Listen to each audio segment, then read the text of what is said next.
This morning I wanna talk to you about our handicaps. I want to talk to you about the limitations that we all have. All of us have certain strengths. All of us have certain weaknesses. And most of us realize that the areas in which we are naturally strong are areas where we can probably serve God really well if we choose to. But what about the areas of life where you're naturally weak? What about the things you're not good at? And your personal history has proven you're not good at them. You've messed up, you've made mistakes, some of them embarrassing, things you wish you could take back, but they're on your record. And not only do you fear that other people can't really trust you because of your past, you're not sure you trust yourself. I want to talk about your strengths, yeah, but also, especially today, about your weaknesses. Now, here's what I'm getting at. Sometimes it's actually hard to distinguish between natural power and supernatural power. It's sometimes hard to distinguish between how much of what we do because of our natural abilities, and how much of it is because of our connection to God and because of our surrender to God and because God is working through us. And a less weird example comes from a book I read years ago about Billy Graham. There have been so many Billy Graham biographies, but this one was simply called Billy. And Billy focused on the early years of Billy Graham's career as an evangelist. And during his early years, you may know that he was one of the primary evangelists for a group called Youth for Christ, primarily going around the country speaking to massive groups of teenagers. And Billy Graham had a partner, a tag team partner by the name of Chuck Templeton. I don't know, has anybody ever heard of Chuck Templeton? About three people heard of Chuck Templeton. Well, if you had been a teenager who went to those youth rallies in the late 40s and early 50s, you'd have known about Chuck Templeton. He was a sensation. He, unlike Billy, had this natural charisma. I mean, he had this magnetic stage presence, dashing good looks. The girls couldn't take their eyes off of him, so they couldn't help but pay attention when he was speaking. And he just had a way with words and a way with humor, and he could motivate his listeners to do almost anything. He could just hold an audience in the palm of his hand. He and Billy Graham working together, thousands of young people coming down the aisles to be saved. And then Chuck Templeton started having some doubts. He started doubting a lot of things. But the thing closely related to our subject this morning, the subject of weakness and strength, our natural abilities, our natural weaknesses. How do you tell when we're really operating in the power of God and not just our own effort? Well, Chuck Templeton began recognizing something that really was true. He began realizing that the main reason he was having all that success, the reason thousands of teenagers were coming down those aisles, was because of his natural charisma. because of his looks, because of the magnetism in his personality. He recognized this and he pointed it out to Billy Graham. Of course, Billy Graham could not really relate.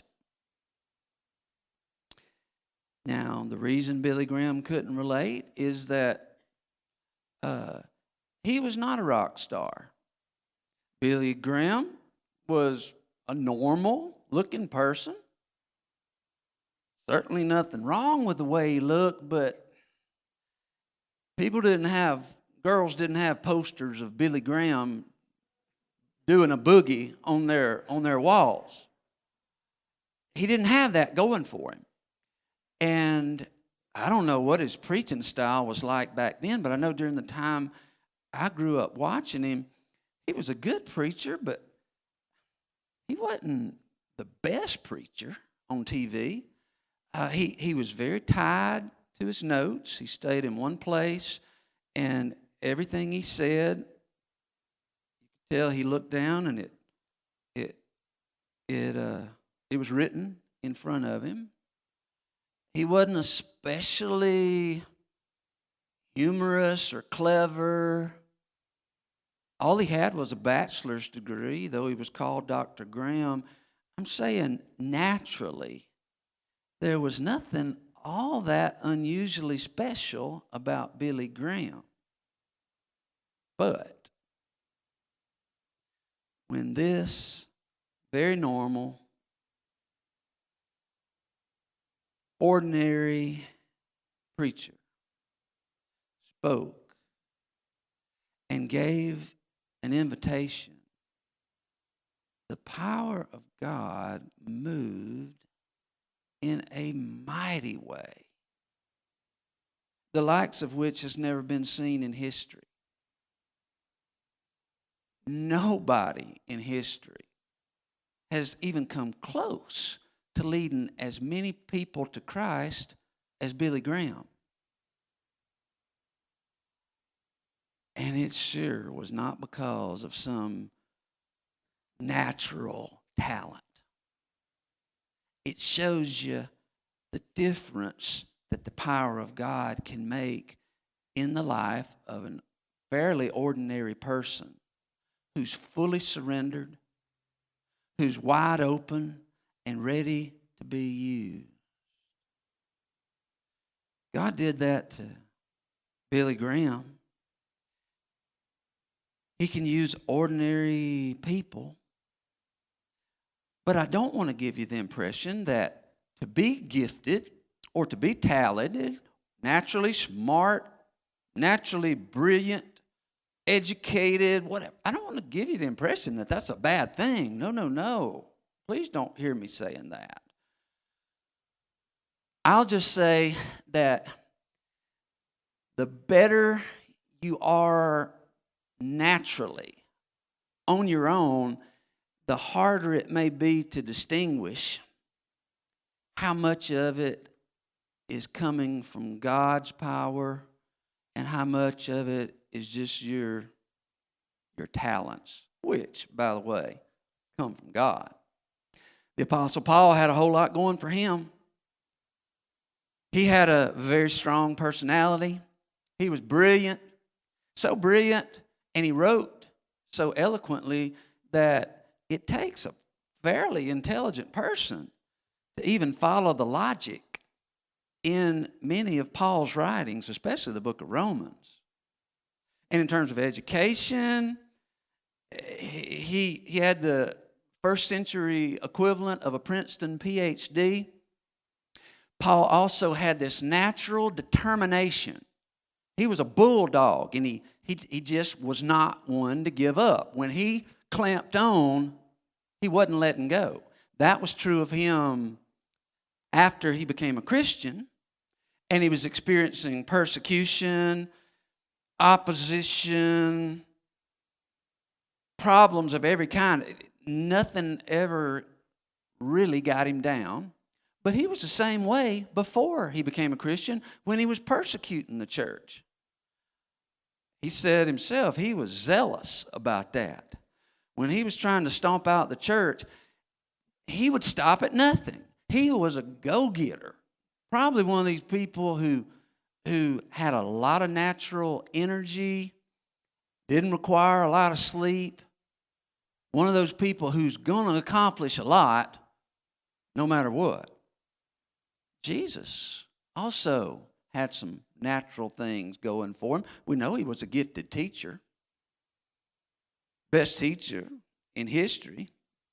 And there's an interesting little clue which may tell us a little something about what Jesus was like physically. Now, I'm emphasizing it's a clue, and it may tell us something about what Jesus looked like physically. Many of you probably heard of the Shroud of Turin. It is a burial cloth that is legendary and connected through legend to Christ. Many believe that this is the actual cloth, burial cloth that Christ was wrapped in after his crucifixion. Has all the marks of blood in the right places, and some bright light somehow created a negative, some sort of image of the man's face. Now, we may never know if it's really Christ's burial shroud, but I can tell you what that man on the shroud looks like. He has very impressive facial features. He is taller than the average Hebrew of that time. He's got these features that are very prominent and distinguishing. He's got the look of a natural leader. I'm telling you, Jesus had some natural stuff going for him, but that's not what made him successful. There's a lot of beautiful people in the world. There's a lot of folks that have the look. Nobody did the kind of stuff Jesus Christ did. Raising people from the dead, healing the blind, walking on water, rising from the dead. Amazing stuff. Power of God flowing through him. Paul, similar to that. Not as much so, but similar in that Paul had all this stuff going for him. You know, one of the coolest things about Paul that does not get a whole lot of attention is an experience he had in which he says he was carried up to heaven and saw things that are unspeakable. Some sort of experience, he said, I don't know if it was in the body or out of the body. But this experience took him to heaven. He returned. Tells about it in 2 Corinthians chapter 12, verses 2, 3, and 4. I was caught up to the third heaven 14 years ago. Whether I was in my body or out of my body, I don't know. Only God knows. Yes, only God knows whether I was in my body or outside my body. But I do know that I was caught up to paradise and heard things so astounding that they cannot be expressed in words. Things no human is allowed to tell. That experience right there would be enough to make Paul a celebrity and a best-selling author in today's world. Because the people who have experiences of that kind, of the really profound experiences, the ones that are just full of interesting information, they often write books and they get a lot of publicity. Several years ago, there was a Baptist preacher named Don Piper who wrote a book called 90 Minutes in Heaven. He explains how he physically died and he was dead for 90 minutes before doctors resuscitated him, and he tells about all these amazing things that he saw. And how accurate it is, I don't know, but I do know it made an instant sensation. He became a best-selling author. And about that time, it just hit me one day, hey, we ought to get Don Piper to come to our church and speak. Man, talk about what a revival that would create. He's famous right now. And everybody in the congregation, if they tell their friends, there's a man speaking at our church this Sunday who spent 90 minutes in heaven, and he's going to give all the details. He's written a New York Times bestseller. Oh, we'd have packed the place out. There'd have been standing room only. And so I looked up Don Piper on the web, how to contact him, but I couldn't get Don Piper. I got Don Piper's booking agent. And I filled out the request, and it asked, how much of a offering will you be able to give? And I think I put something like $3,000 or $4,000. Never heard back. Never heard back. And please don't misunderstand me.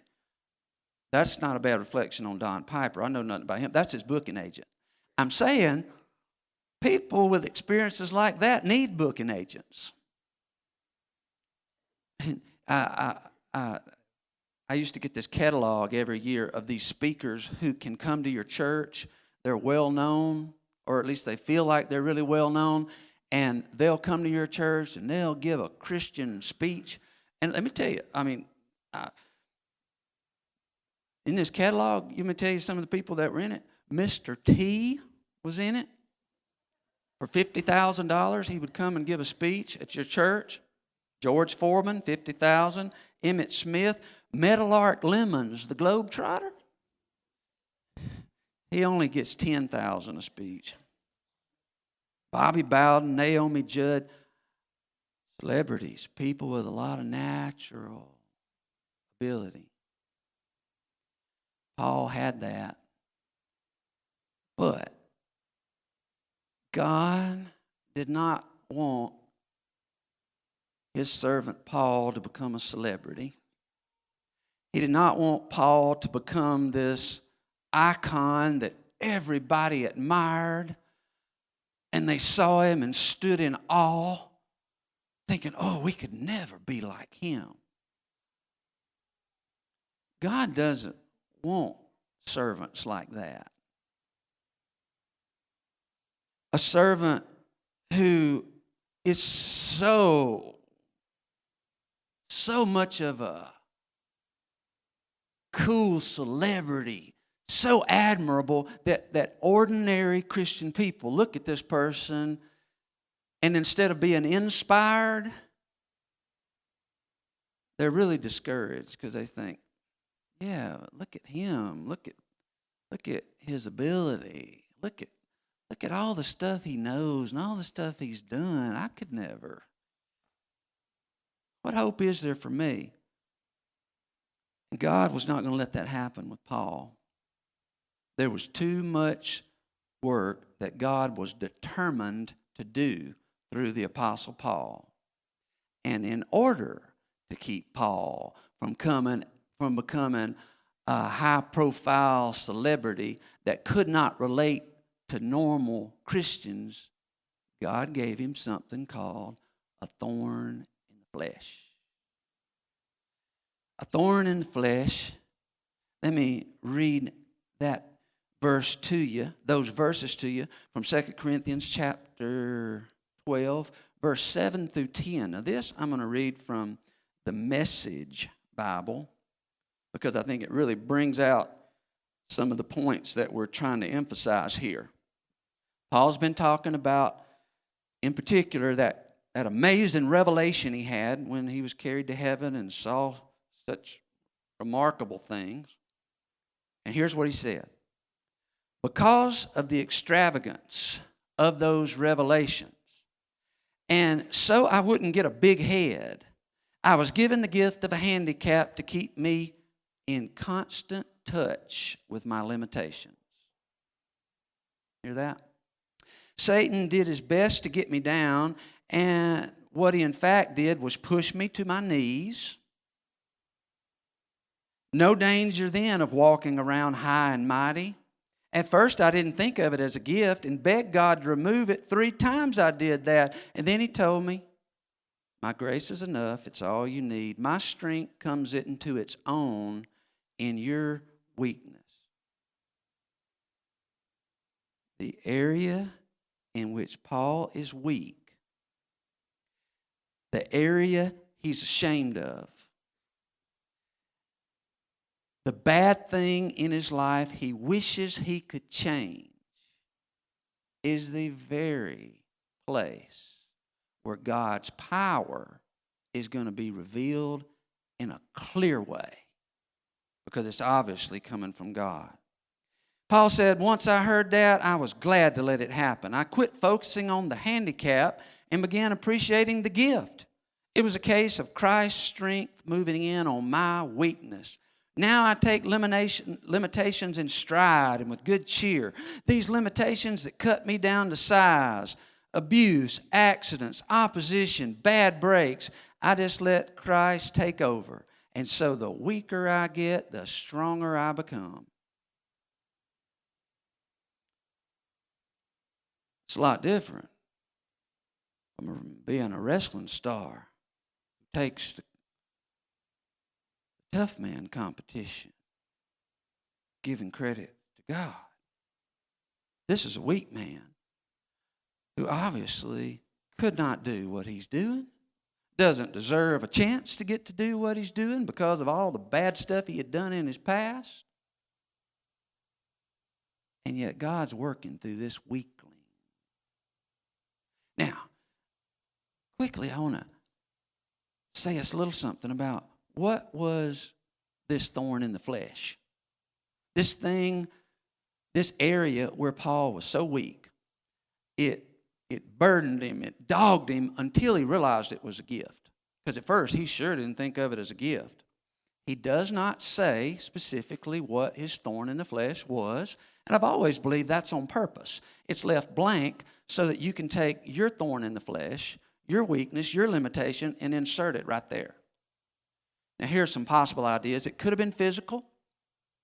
Could have been, scholars have suggested it may have been poor eyesight, insomnia, malaria, chronic malaria, back problems. Others say that while he probably had some physical ailments, this could have been a spiritual or moral problem.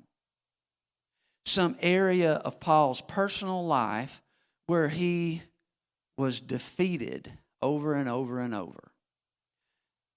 For a hint of what I'm talking about, listen to these words from Romans chapter 7, verse 19.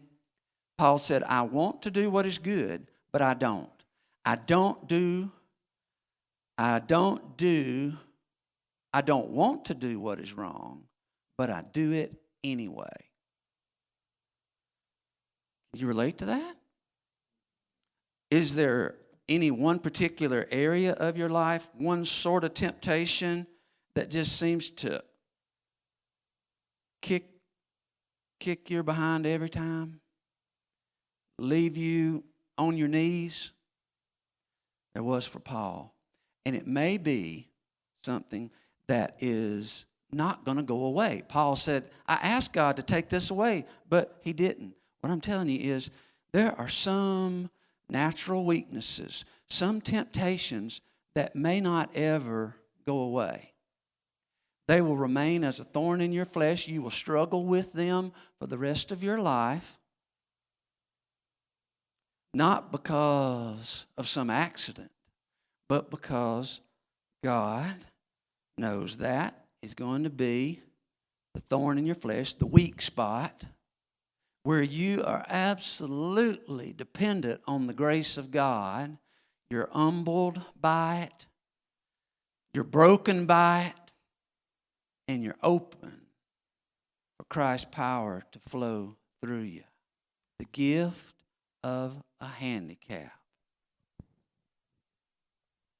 Now, God knew he was giving Paul a thorn in the flesh. Satan knew Paul was being given this thorn in the flesh. Both of them had an intention here, a separate intention. God's intention was that this thorn in the flesh, this weakness, this limitation, was going to be the very thing that would display the genuine power of God. That was God's intention. Satan also had an intention. He was hoping that this weakness, this thorn that wouldn't go away, would so discourage Paul that he'd lose confidence in himself and in God and give up. Well, God's got things he wants to do through your limitations and weaknesses. So does Satan. One wants to pour power into you at that weak spot. Satan only wants to discourage you. Now, which one are you going to listen to? And which one are you going to trust and obey?